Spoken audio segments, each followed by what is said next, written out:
আল্লাহ বলেন, বান্দা আমি আর কোন কথা বললে ইউমিনুন, এরপরে আর কি বললে তুমি মানবা? হে ঈমানদারগণ, ইয়া আইয়ুহাল্লাযীনা আমানু, কোরআন শরীফে আল্লাহ বারবার ডাক দিছে আমাদেরকে, হে ঈমানদারগণ, হে ঈমানদারগণ, হে ঈমানদারগণ। প্রিয় ভাই শুনেন বাবা, 89 বার, 8, 9, 89, পুরা কোরআনুল কারীমের মধ্যে মোট 89 বার আল্লাহ তাআলা আমাদেরকে ডেকেছেন, হে ঈমানদারগণ, হে ঈমানদারগণ, হে ঈমানদারগণ। যুবক, আর কতবার ডাকলে তুই নামাজ পড়তি? বল ভাই আমার, বন্ধু আমার, এই কোন চেহারা বানাইলা? কার মতো সাজলা?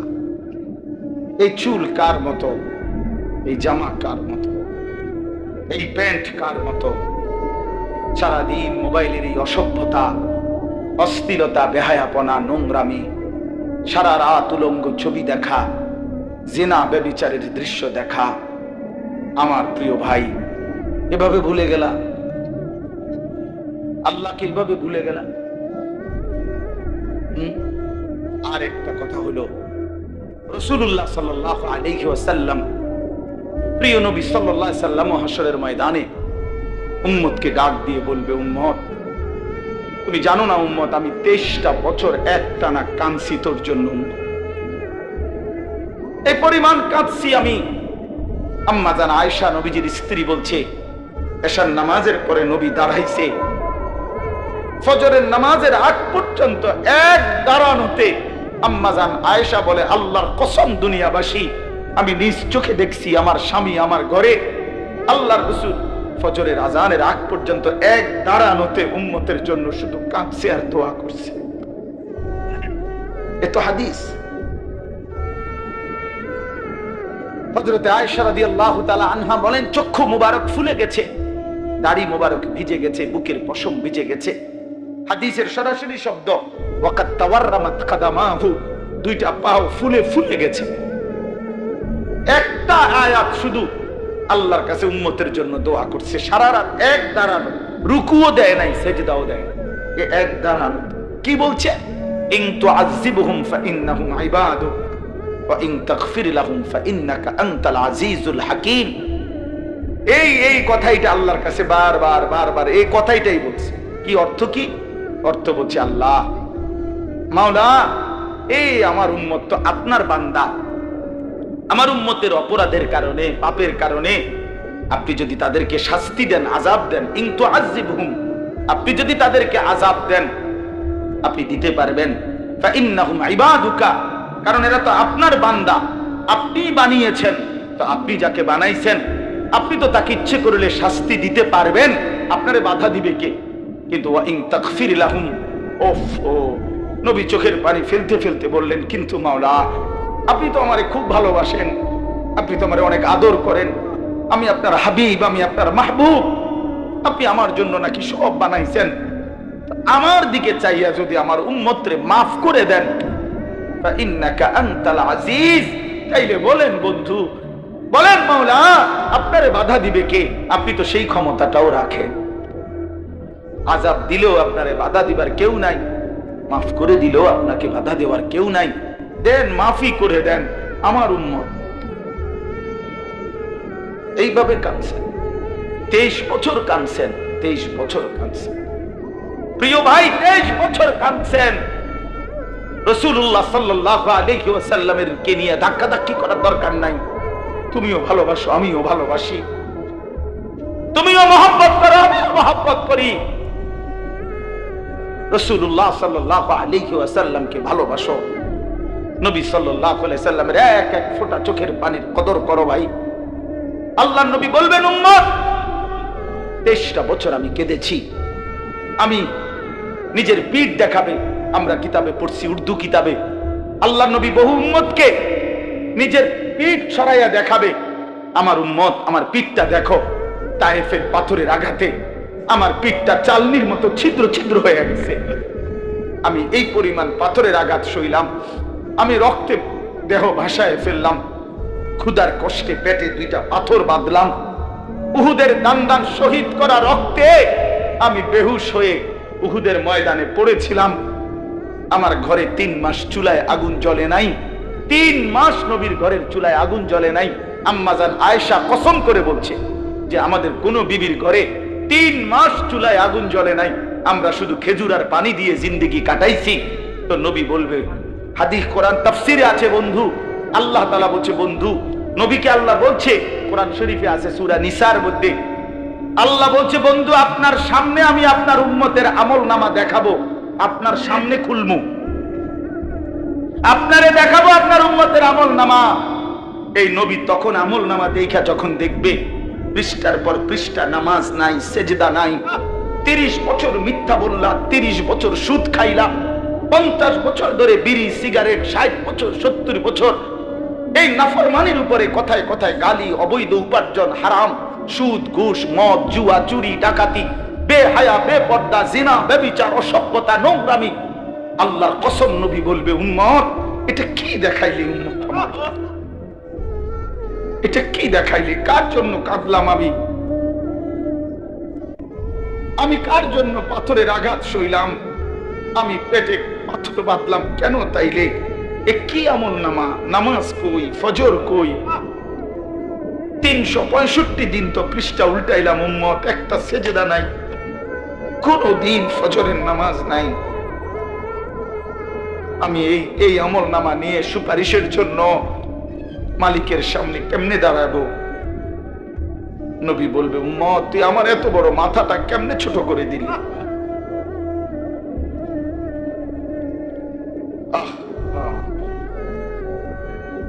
তো তখন রাসূলুল্লাহ সাল্লাল্লাহু আলাইহি ওয়াসাল্লাম বলবে, আমার উম্মত বলো, আমি আর কত কাঁদলে তোর দিল নরম হইতো?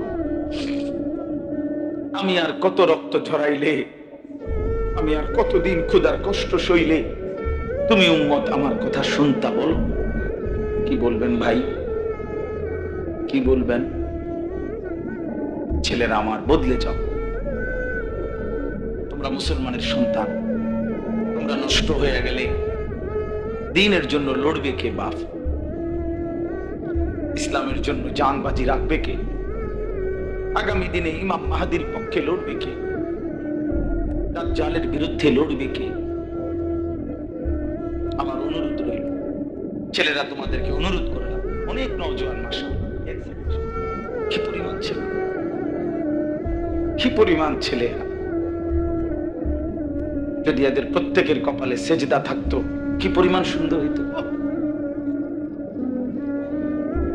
এই জন্য আমি ভাই বলি, যদি কখনো মনটা শক্ত থাকে, কোনোভাবেই মন নরম না হয়, তো মাঝে মাঝে ফিলিস্তিনের মজলুম মুসলমানের রক্ত দেখো।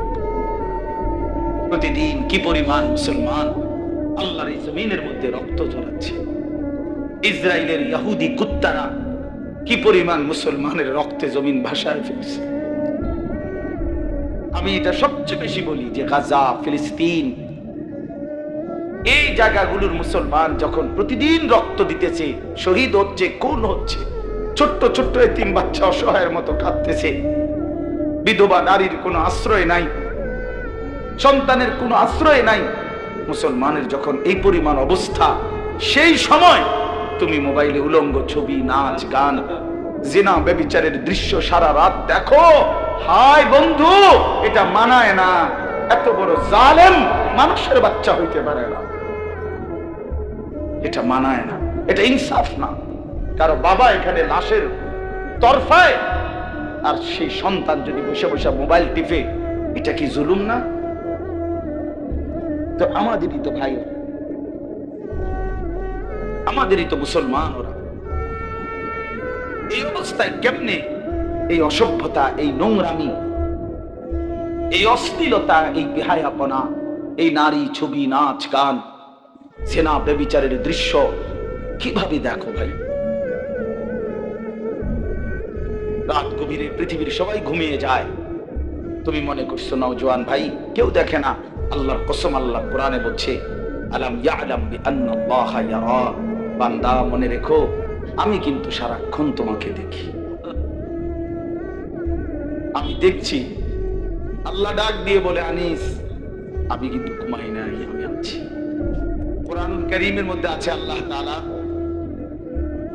উল্লেখ করেছেন কোরআনে, ইন্না ফি যালিকা লা যিকরা, লিমান কানা লাহু কলবুন আও আলকাস সামআ ওয়া হুয়া শাহীদ।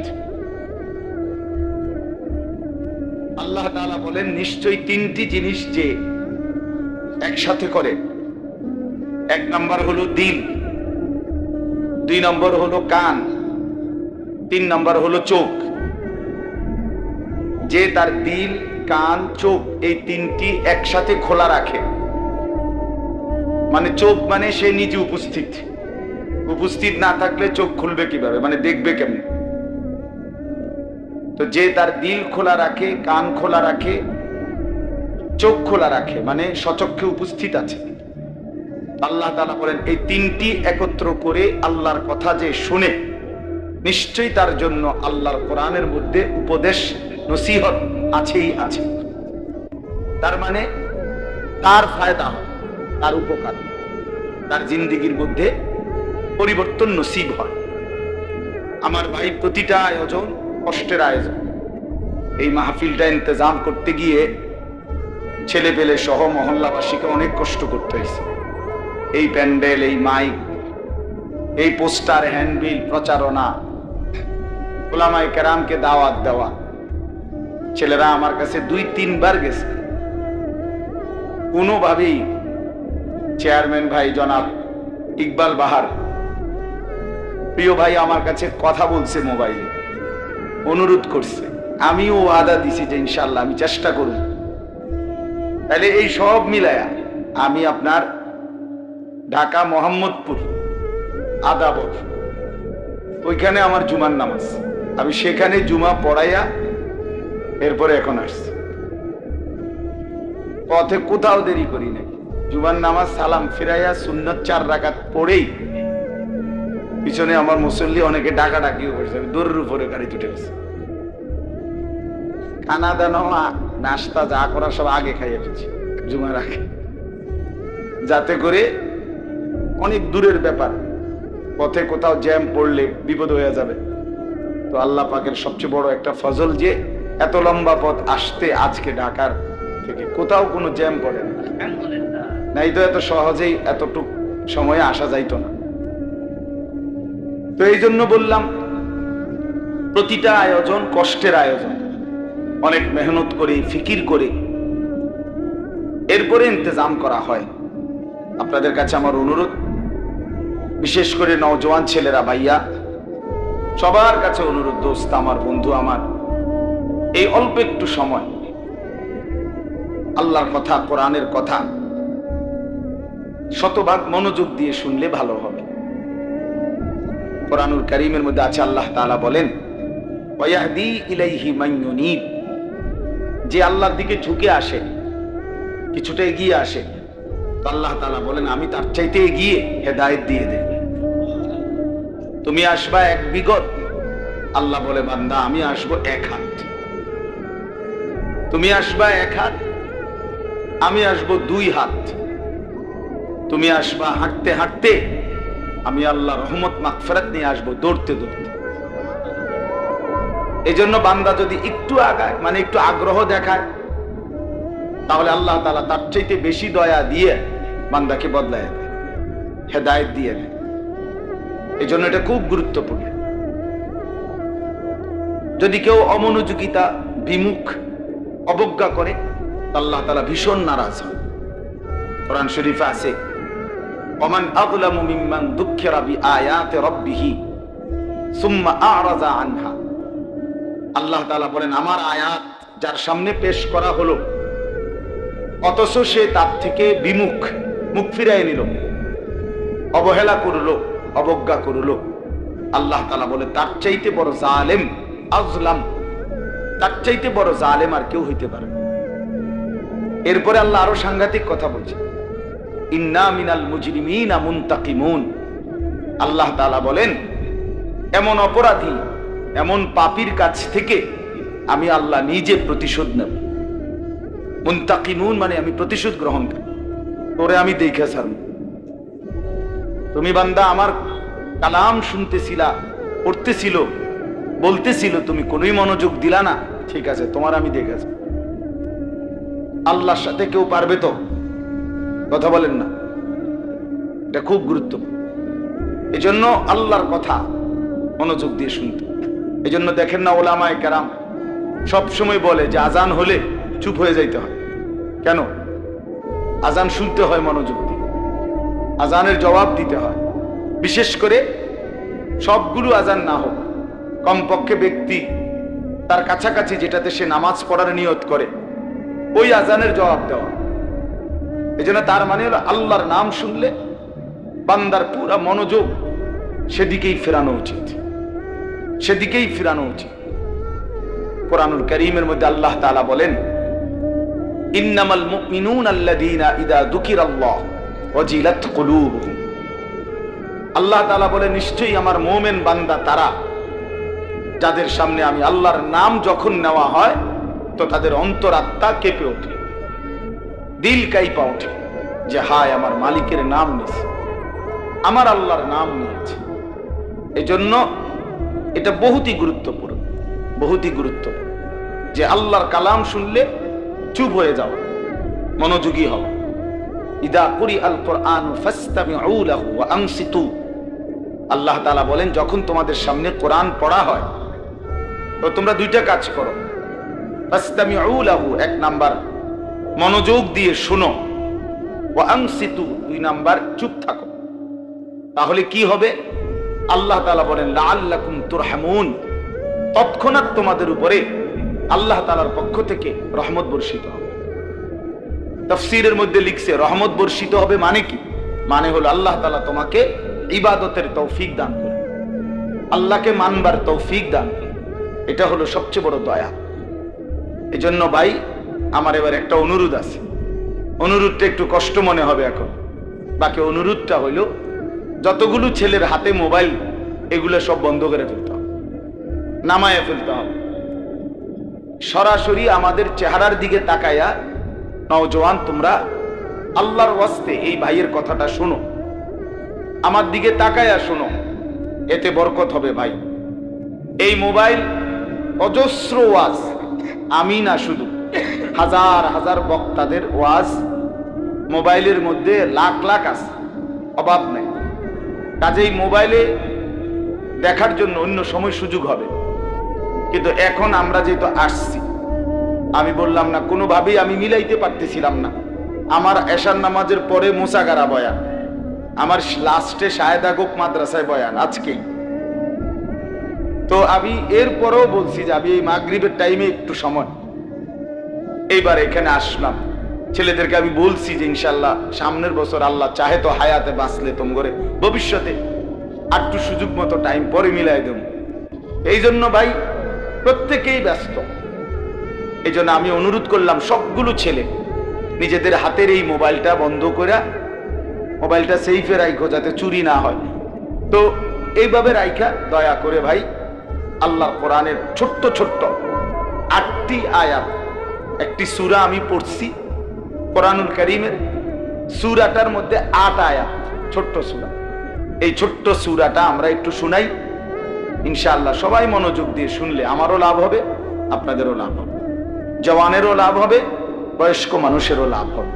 পর্দার আড়ালের যারা মা বোন আছেন আপনারাও শুনলে লাভবান হবে। আল্লাহর কোরআন আমাদের জন্যই, আল্লাহ তাআলা এটা আমাদের জন্যই নাজিল করেছেন, আমাদের হেদায়েতের জন্য, আমাদের রাহনুমাইর জন্য।